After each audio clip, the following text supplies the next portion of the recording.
Double their salary, Henry Ford says. James Cousin's pen stops, hovering over a financial ledger. He looks up slowly, his expression frozen. Henry, that means a $5 minimum for unskilled labor. You know the line only nets us a fraction of that per man. Ford pushes a newly drawn blueprint across the mahogany table. It's an overhead view of the moving assembly line. Look at the waste, James. We hire 5,000 men this month. 3,000 of them walk out before next pay cycle. Harold Wills, the chief engineer, leans forward. The work is monotonous, Henry. They quit because they find it dull. We can't pay a fortune just to keep men turning the same bolt. The quitting is the fortune we are wasting, Ford counters, his voice low and firm. Training a man costs us time and money. When he walks, we lose the investment. The line cannot run efficiently on a constant flood of beginners. Cousin slams the ledger shut. This is not an efficiency plan, it's a socialist experiment. The company is profitable, but this wage increase will add millions to our operating costs overnight. The banks will panic. Let them panic over their own short-sightedness, Ford says, rising and walking toward the large window that overlooks the factory gate. A massive, restless crowd of job seekers is visible in the distance. We are not just paying a wage, James. We are buying stability. We are buying the loyalty of the backbone of America, Ford states. Wills whispers, the other manufacturers will call us insane. They'll say we're spoiling the market. Ford points a rigid finger toward the crowd outside. When that man earns $5 a day, he stops worrying about the rent. He stops drinking away his wages. He settles down. And what is the most important thing a stable, well-paid man does? Cousin stares at him, refusing to answer. He buys a Model T. Ford answers himself. He becomes the customer that sustains the line he is building. The money comes back to us. This is the greatest circulation of wealth the world has ever seen. Cousin grips the edge of the table, his knuckles white. You are making a moral demand on a financial company. We will be condemned by every industrialist in Detroit. We will announce it tomorrow, Ford commands. Prepare the press release, the wage, and the 8-hour day. This is non-negotiable. Cousin slowly uncoils himself from the chair. He picks up the ledger, his eyes fixed on Ford. Then God help us, Henry. Because when the news breaks, the city will drown in job seekers, and Wall Street will think we've lost our minds. Ford simply smiles, his eyes already on the next blueprint. The factory lights hum louder. The decision is final. The glass of the office window rattles violently. The continuous roar from outside intensifies into a guttural, surging sound. Wills points a trembling finger. They're over the main fence. The first line of police is falling back. Cousins runs to Ford, his face contorted. Henry, we must reverse it. Announce that the $5 is delayed or restricted. The city is not ready for this kind of influx. We are inviting disaster. Ford is already pulling on his own plain work coat. We made a promise, James. We don't break promises. A factory foreman covered in grease bursts through the office door without knocking. He is breathing hard, hands on his knees. Mr. Ford, production is stopping on line 4. The men inside are scared. They hear the noise, they see the crowd, and they think they'll be replaced for cheaper. They're walking off the assembly line. The old workers are striking because of the new workers. Wills asks, bewildered.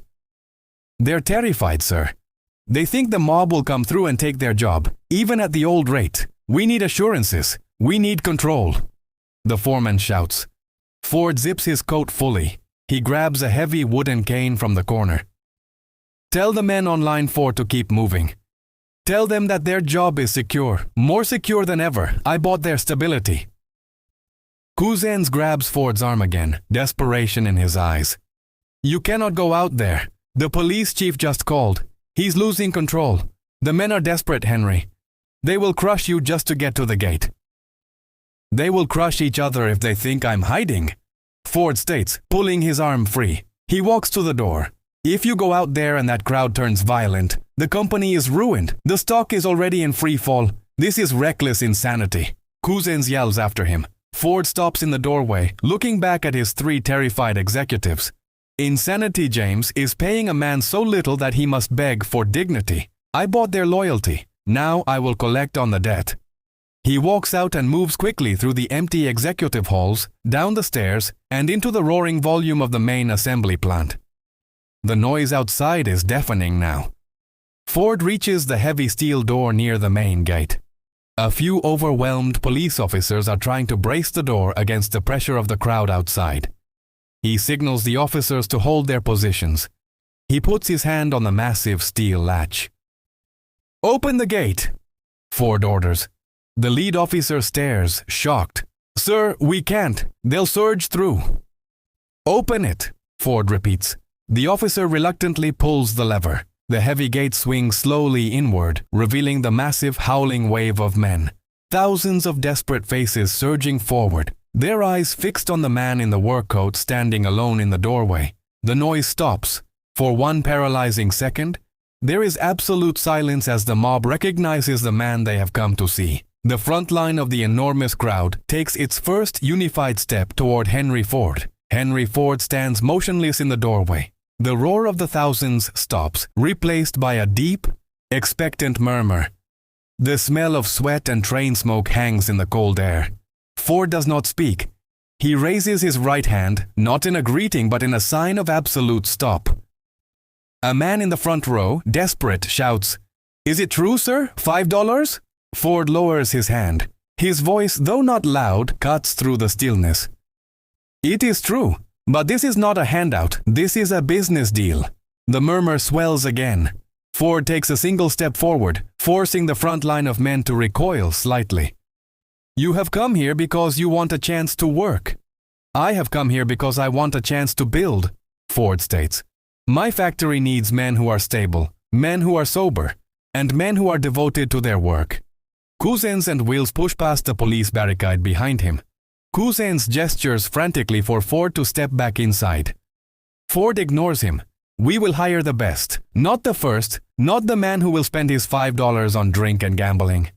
The $5 is for the man who builds a solid home and supports his family." He steps back toward the door.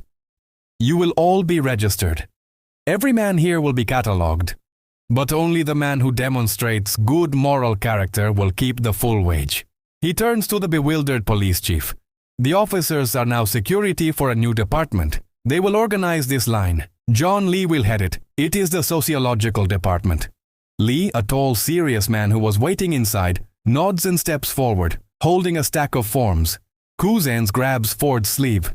"You're making them judge the workers' morality? That's an invasion of privacy, Henry. The union agitators will have a field day." "The wage is the incentive, James. The standards are the rails that keep the train on track," Ford replies, watching Lee begin to organize the application line. "If they don't pass Lee's standards in 6 months, no gambling, no excessive debt, a clean home, they lose the bonus. We fire them." Cousins hisses. Ford looks at the newly organized line of thousands, now slowly moving toward Lee. "Then they must choose. They must choose dignity over dissipation. We are building good citizens, James, not just good cars." The crowd at the gate, though massive, is now calm, focusing its attention on the forms in Lee's hands. The immediate threat of the riot is gone, replaced by a chilling new form of control. Ford looks at Cousins. "We've solved the turnover problem, James. Now we have to solve the man problem." The assembly line moves at a pace never before seen. The noise of the machinery is steady, relentless. Wills stands with Ford on the elevated walkway, watching the organized chaos below. "The turnover is down to almost nothing, Henry. The men are focused, diligent," Wills reports, holding a stopwatch. "The time to assemble a Model T has dropped by a full hour this week. The investment is paying off." Ford nods, his eyes on the floor. "A man who is secure can focus on the bolt, Harold. A man who is worried watches the clock." Cousins approaches them, holding a printed financial statement that glows red. "The line is faster, yes, But the payroll bill is terrifying. We are paying the full $5 to the veterans. We must hold firm on the 6-month probation for the new hires. A loud, agitated voice rises from the factory floor below them. John Lee, the head of the Sociological Department, is arguing with a young worker. The worker points a greasy finger at Lee. I've been here 3 months. I work the same speed as the man next to me, but he gets double my pay. I passed the financial literacy test last week. Lee keeps his voice level. Your home visit is scheduled next month. The $5 is not just for efficiency, Mr. Johnson. It is for stability and moral compliance. The worker throws his wrench onto the conveyor belt. It clangs loudly, stopping the entire section of the line. I'm doing the work. Pay me the rate. Wheels gasps. Sabotage. He stopped the line. Ford looks down at the stoppage. A small section of the line, just 40 feet long, now stands motionless. Cousins is furious. This is the poison, Henry. We pay them enough to be resentful, but not enough to be patient. The probationary period is turning our best new hires into agitators. Ford descends the steps immediately, walking directly to the stalled section. The young worker, Johnson, stands defiant. Pick up your wrench, Mr. Johnson, Ford orders. Johnson doesn't move. I want the $5, Mr. Ford. I earned it. I need to buy my wife a proper stove. You earned the right to apply for it, Ford corrects him. The $5 is a commitment to a life, not just a day's work. Your actions here today show a lack of commitment to the system. Ford looks at Lee. John, how many qualified men are waiting outside this very minute? 10,000, sir. All willing to start for the old rate, just for the chance at the $5, Lee confirms. Ford looks back at Johnson. You are paid to keep this line moving, not to stop it. If the wait is too long for you, the gate is open. Johnson stares at the ground, then slowly, sullenly, reaches for his wrench. The tension holds. Ford steps back. This system of probation is slowing down my line. It is breeding resentment where I want loyalty. I don't want my employees calculating when they get their raise. I want them building cars. He turns to Lee, the final decision clear in his eyes. From this moment, every man hired is paid the full $5 immediately, no waiting period. Cousin's mouth drops open. Henry, that is an immediate catastrophic risk. If they fail the moral test, we fire them, and we've wasted thousands on a bad bet. It is a risk in human nature, James, Ford says, watching Johnson reluctantly restart his work. But I bet on the man. If you give him the means up front, he will fight harder to keep it. Cousin slams the telephone down. The harsh ring of the disconnect echoes in the silent office. It's not slowing down, Henry. It's a freefall. Cousin says, his voice a low, strangled sound. He points to a ticker tape spitting out bad news on the desk. The whole market is tightening. Our sales are down 40%, but our inventory is soaring. Wills enters, carrying an armful of internal accounting sheets. He drops them onto the desk with a heavy thud. We have 3,000 men on the line who are now surplus. Their labor is costing us $15,000 a day in pure expense. Ford walks to the window, his back to them. Cousin steps up, his voice rising to a shout. Henry, this isn't sentiment. The other companies are cutting wages to $2. We must fire the new men. We must cut the labor force and survive the winter. It's the only way to avoid bankruptcy. No, Ford repeats, turning sharply. His refusal is final. You are choosing an ethical standard over the survival of the company, Cousins yells. Those men will lose their homes anyway when the banks take the factory. We must make the cut now to protect the whole. Those men chose stability, James. They bought their homes because they believed in my promise of $5 a day, Ford counters. We do not hire a man when times are good, only to throw him into the street when the weather changes. That is the fastest way to destroy loyalty. Wheels paces nervously. We need a solution, Henry, not a philosophy. The current plant is built. We have nowhere to put 3,000 surplus men. We cannot just pay them to stand idle. Ford walks over to a large framed map of the region. He taps a barren, dusty parcel of land downriver. The future of this company is not selling cars, it is making the resources for the cars. We need to own the supply chain. Ford refuses layoffs and commands the immediate redirection of all surplus, high-wage labor to begin the massive, unscheduled construction of a new, vertically integrated power plant and foundry on the riverfront. The recession will not last. We will use this low period to build. We will train our surplus men as construction workers and engineers. The cost of their wage will be absorbed into long-term assets, Ford declares. When the market recovers, we will have a new factory and a loyal, experienced workforce. Our competitors will be flat-footed. Cousin stares at the map, horrified. That project requires a capital expenditure of millions. Where is the money coming from? Our credit line is already stretched thin because of the high-wage bill. We will go to the banks with a massive loan request. I will personally guarantee every penny, Ford says, walking toward the door. Cousins grabs his arm, his fingers digging in. The loan officer called me 20 minutes ago. They are panicking about the wage, Henry. They will demand we reverse the $5 before they sign another note. They want proof we are fiscally responsible. Ford pulls free, his eyes cold. Then you tell them this. We are not borrowing money. We are selling our future stability. The loyalty of my workers is more valuable than any bank's gold. He looks at the two executives. Tell them if they want the Model T to keep selling, they must allow the man who builds it to keep his pay. That is the leverage. Get the papers ready. Ford strides out, leaving Cousin standing alone, staring at the ticker tape spitting out lower numbers. Knowing the massive, impossible confrontation with the financiers is now unavoidable. The air in the boardroom is thick with tension. Cousins paces rigidly before Ford, holding a formal document stamped with a bank seal. They rejected the loan request, Henry, Cousin states, his voice strained but controlled. And they added a new condition to our current debt. They demand we immediately reinstate the 9-hour workday and cut the $5 minimum wage back to the industry standard. Ford leans back in his chair, his expression unreadable. They demand we betray our word.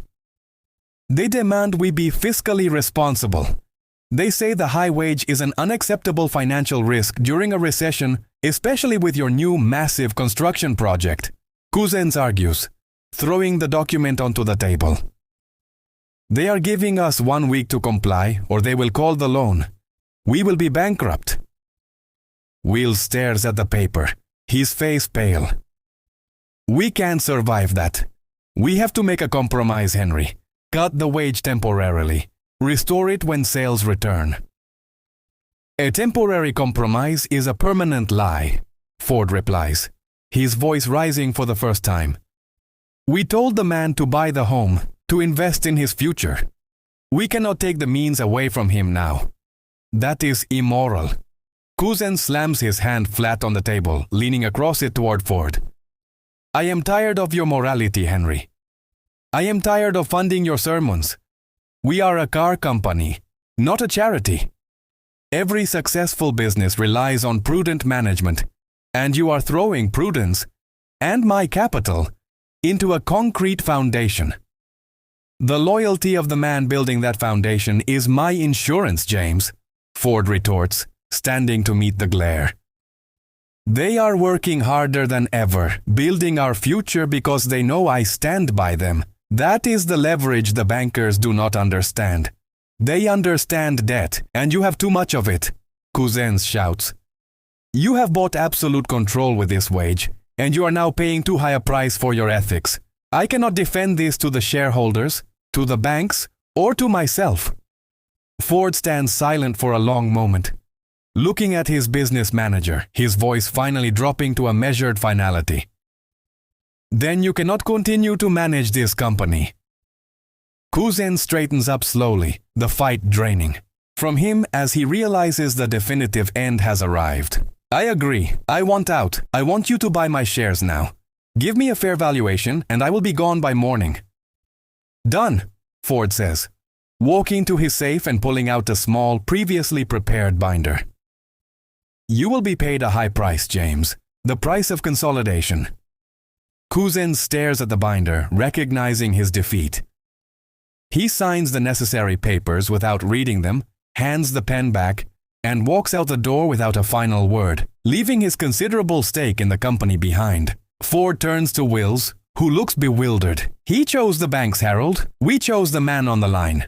Ford looks down at the signed papers. The full crushing debt of the company, now his and his alone. The factory outside is still humming with the labor of the construction crew. Ford places the thick folder onto the mahogany table. The sound is sharp in the empty room. Wills closes the door quietly. He walks to the desk, his hands clasped behind his back. Lee, head of the Sociological Department, holds a compliance chart. He does not move. Ford points at the folder. The debt is ours now, Harold. The company answers to the man on the line, not the banker. Wills moves his head down slowly. We must show the return on that debt, Henry. The new construction costs immense capital. The high wage must equal perfect performance. Ford walks to Lee. John, the incentive is set, but the recession is pulling some men down. We cannot lose the investment. Lee steps forward. The department is tracking failures, Mr. Ford. Several hundred new hires are failing the standards. Gambling, unhygienic living, debt accumulation. We do not fire the investment, Ford states. He walks to the window and back. We correct the man. Wills raises his hand. Immediate dismissal saves money, Henry. It is the simple financial choice. The simple choice destroys the promise, Ford asserts. He turns to Lee. For any worker found below standard, we institute a mandatory program. No termination. They are enrolled in thrift classes, sanitation courses, and citizenship training. Lee's eyes move quickly over the compliance chart. The wage is held, sir, until compliance is met. Ford nods. The $5 is a contract to stability. A man who has never had enough needs a map to manage it. Your department will provide that map. Wills walks to the corner of the room, rubbing his forehead. The agitators will call this control. Feudalism. Ford walks to the door. They can call it what they like. We are building the American middle class. We are building stability. He opens the door and walks out, heading toward the sounds of the growing construction site. Wills looks at Lee, then follows Ford. Lee places the compliance chart on the table and picks up a thick notebook. The system is the safety net. The foreman holds a large sheet of paper. Ford and Wills stand beside him on the completed scaffolding. Wills points to the production figures. The rate is up, Henry. The vertical integration works. We control the raw ore, the smelting, and the assembly. When you control the supply chain, you control the price, Ford says. And when you pay the worker $5, you control the effort. A telegraph operator runs up the scaffolding, clutching a printed message. He hands it to Wills, breathing heavily. Wills reads it quickly, his eyes widening. The competition, GM and Durant, they've attempted a massive price cut. They're trying to undercut the Model T by $10. Ford takes the telegram. They cut the price, but they didn't cut the wage. They rely on cheap labor. Wills is frantic. We must hold the Model T price. If we match them, our margins disappear and the debt from the foundry will crush us.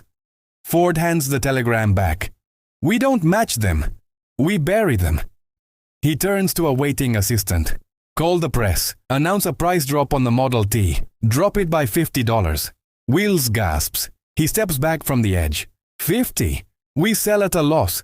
The bankers will take the company tomorrow. We sell the car at a loss today, Harold, to own the market forever. Ford asserts. We use the efficiency we bought with the $5 wage. We use the control we bought with this new foundry. We absorb the cost. Ford looks at the foreman. The man on the line is stable. He is disciplined. He is building the materials for his own car on this site. This is the dividend of dignity. The foreman on the scaffolding hears the order and pumps his fist into the air. A cheer rises from the workers below.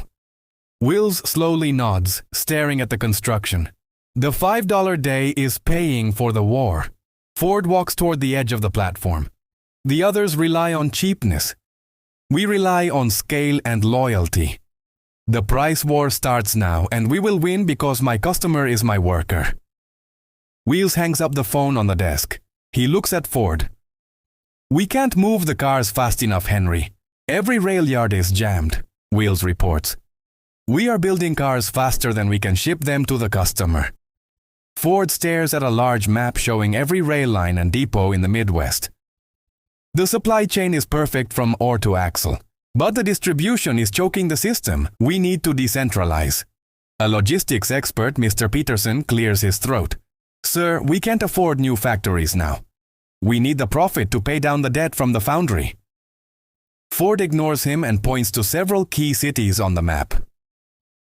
We will not build new factories. We will build assembly plants near every major market. Smaller plants. 50 men, not 5,000. Wheels stares at the map. 50 separate assembly plants? That is an exponential increase in overhead. We lose the efficiencies of scale. We gain the efficiencies of proximity, Ford corrects. We ship the large components by rail. The final assembly is done locally. This cuts down shipping costs dramatically. Peterson shakes his head vehemently. But we lose control of the labor. The Sociological Department cannot monitor 50 locations. We cannot guarantee the $5 standard. Ford turns, his voice firm. The $5 is the guarantee, Mr. Peterson. Every one of those 50 small plants will operate under the exact same wage and ethical standards. He looks at Wills. We are selling a system of employment. Every town with a Ford plant gains a local, stable middle class. We are exporting our loyalty. Wills sees the strategic value. It establishes Ford as the gold standard of employment nationwide. It solidifies the $5 reputation. Ford hands the map to Peterson. Start mapping the locations. The $5 wage and the Sociological Department's standards are non-negotiable at every new site. We will globalize our morality. Years pass. The decentralized Ford empire operates across the country. Will stands with Ford in the office, reviewing the annual results. The competition is broken, Henry, Wills reports. They could not match the price drop because they could not match the efficiency of our stable workforce. Ford walks to the window, looking at the distant sound of the factory. They relied on cheapness. We relied on scale and loyalty. Wills slides a final ledger across the table. Profits are at an all-time high. The Model T price is low. The debt is manageable. Then we share the success with the workers, Ford says without hesitation. Announce a new wage increase. We will make it a $6 day. Wills stares at the ledger. $6? The industry will panic again. Let them panic. The $6 is an investment in the next 20 years, Ford states. It proves that the man is our partner. It forces our competitors to raise the standard for all American workers. A young executive clears his throat. Sir, with this profit, we should invest in a new model. The Model T is old. The engineers have a better design, the Model A. Ford holds up his hand. The Model T is the car that pays the $6 wage. We cannot risk changing the assembly line. The cost of retooling the entire decentralized system is too great. Wills frowns. But the public is demanding style, Henry. They want options. The competition will eventually create a better, cheaper car. Ford shakes his head. The Model T is efficient. It is reliable. It is the car the worker can afford. We will keep the focus on volume and affordability. He points to the ledger on the desk. The lesson is there. We made the product well. We sold it cheaply. We paid the man a living wage. That is the only arithmetic that matters. He walks out of the office, heading toward the sound of the efficient, relentless production line. Wills and the young executive look at the ledger, then at the door Ford walked through. Mr. Hastings, the lead banker, pushes a sheaf of financial reports across the polished table. The leverage is untenable, Mr. Ford. The sales are back, yes, but your cash reserves are razor thin, Hastings states, his voice low and firm. Mr. Thompson, another banker, taps the report.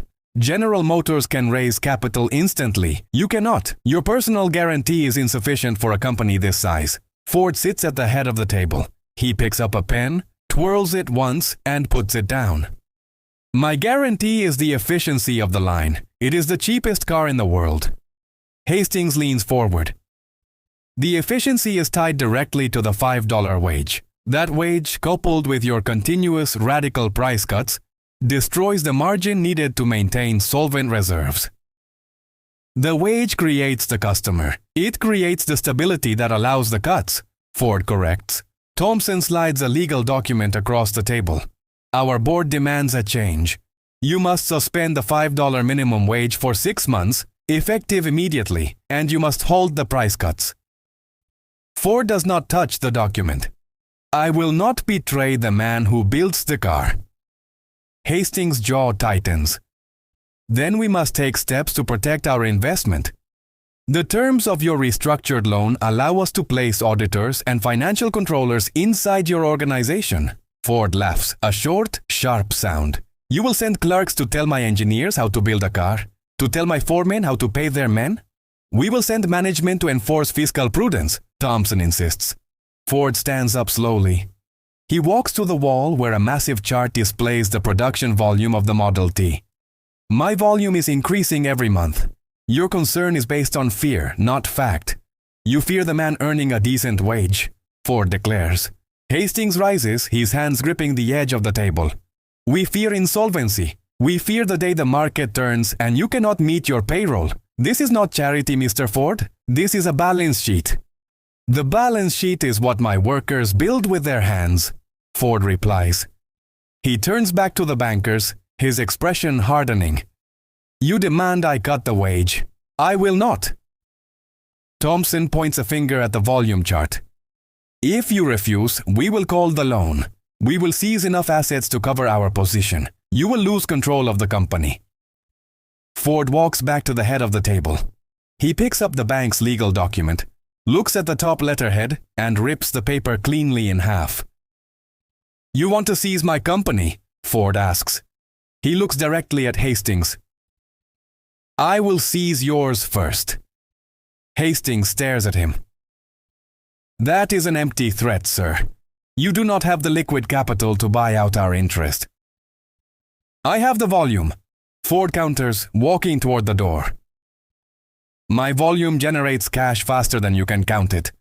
I will sell a temporary stake to my own remaining shareholders. I will raise the money, and I will buy every single share of your bank that is invested in Ford Motor Company. Thompson recoils. You cannot raise that amount of capital fast enough.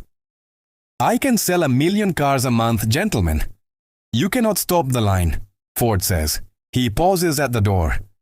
You will have my offer for your shares by the end of the week. You will be out of my company. Hastings slams his fist on the table. You are destroying the trust between industry and finance. This is corporate tyranny. Ford opens the door. It is independence. He walks out. The bankers remain silent, staring at the ripped paper on the table. Will stands in the factory viewing station. Below, the Model T assembly line moves with monotonous efficiency. A new car, an olive green sedan, is wheeled silently into the viewing area. It is sleek with a lower chassis and modern curved fenders. Wheels points at it. Look at this, Henry. This is the General Motors 6. They've introduced color options. They have electric starters. They have comfort. Ford walks past the new car without stopping. He stands over the railing looking down at the Model T line. They sell convenience. We sell transportation. The Model T is reliable. It is simple. Wheels opens a large ledger showing competitor sales figures.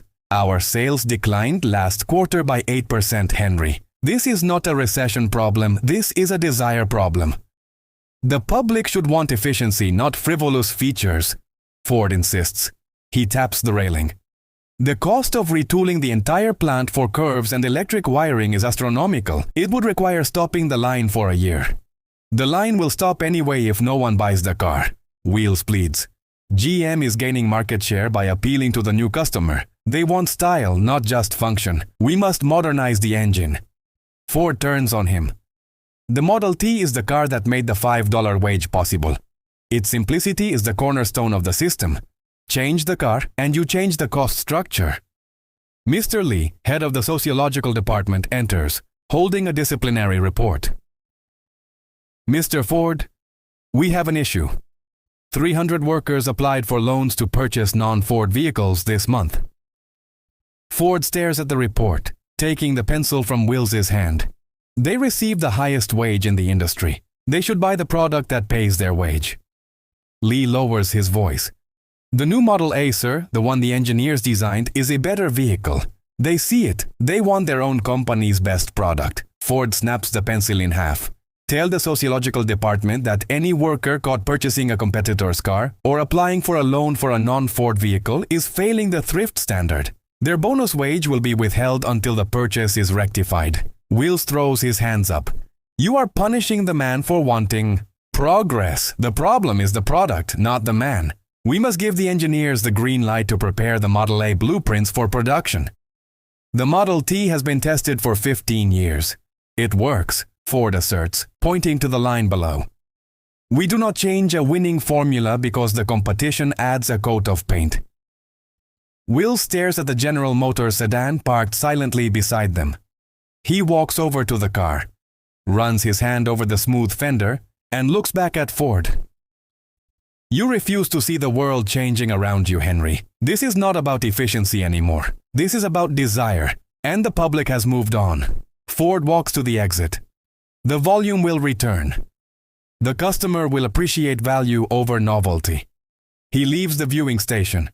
Wills remains standing beside the silent, modern General Motors car, looking down at the slow, monotonous movement of the outdated Model T line. The boardroom door opens.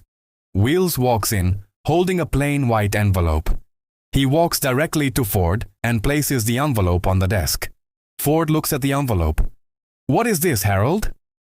My resignation, Henry, Wills says. Effective immediately. Ford sits back slowly. You have been with me for 30 years. We built this together. You cannot walk away now. I cannot stay to watch you destroy it, Wills replies. The sales figures for last quarter were the worst since the war. GM has permanently surpassed us. Every engineer I speak to says the same thing. The Model T must die. Lee enters, followed by two other senior executives, Mr. Graves and Miss Chen. Lee carries a stack of protest signs. The problem is no longer the customers, Mr. Ford. It is the workers, Lee reports. The men are not protesting the wage. They are protesting the monotony. They see the new cars our competitors are making, and they want to be building them. Graves speaks up. We had a walkout on line 3 this morning. Their sign did not say, more pay. It said, give us a new challenge. Ford stands up, his fists resting on the desk. The challenge is discipline. The challenge is repetition. That is the efficiency of the system. Miss Chen steps forward. We cannot recruit the best young engineers anymore, Henry. They want to design the future.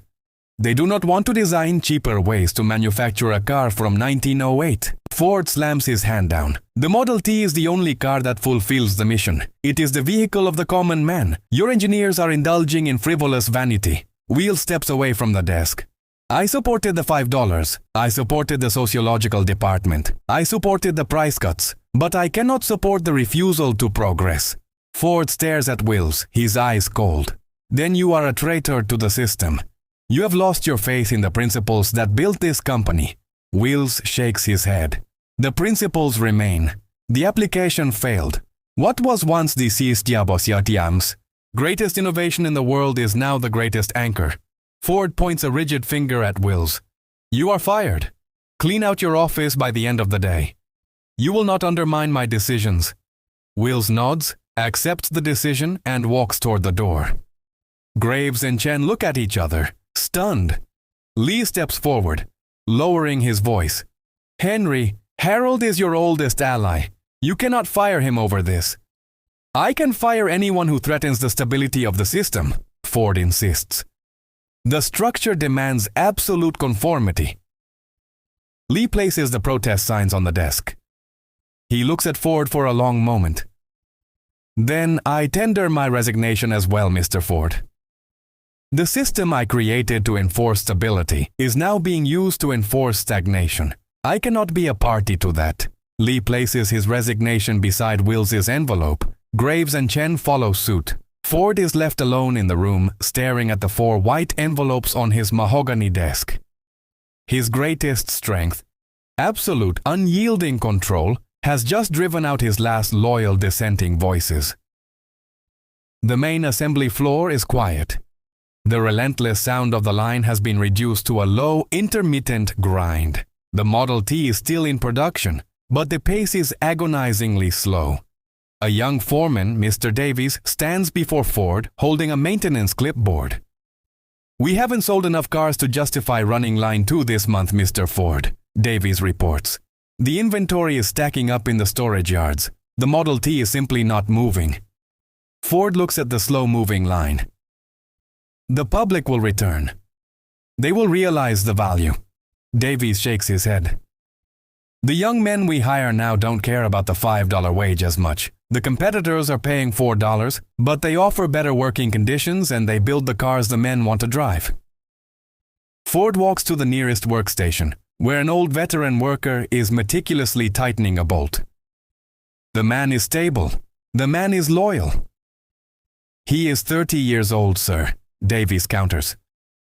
"The $5 bought his loyalty when he was 20. Now it buys his boredom. He wants to use his skill on something new." A new ledger is placed on a table near the line by a distraught accountant. The accountant speaks, his voice cracking. "GM's total production volume surpassed ours this quarter, sir.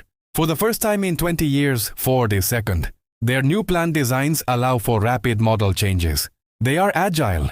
Ford grabs the accountant's collar. "They rely on cheap credit and short-sighted management. We rely on the fundamental truth of the assembly line." Davies steps in quickly. "Sir, the truth is that the fundamental truth of the assembly line requires a car people want to buy. We cannot sustain this payroll with 0 sales." Ford releases the accountant. He walks toward his office, his steps heavy. He returns quickly holding a single tattered blueprint, the original design for the Model T chassis.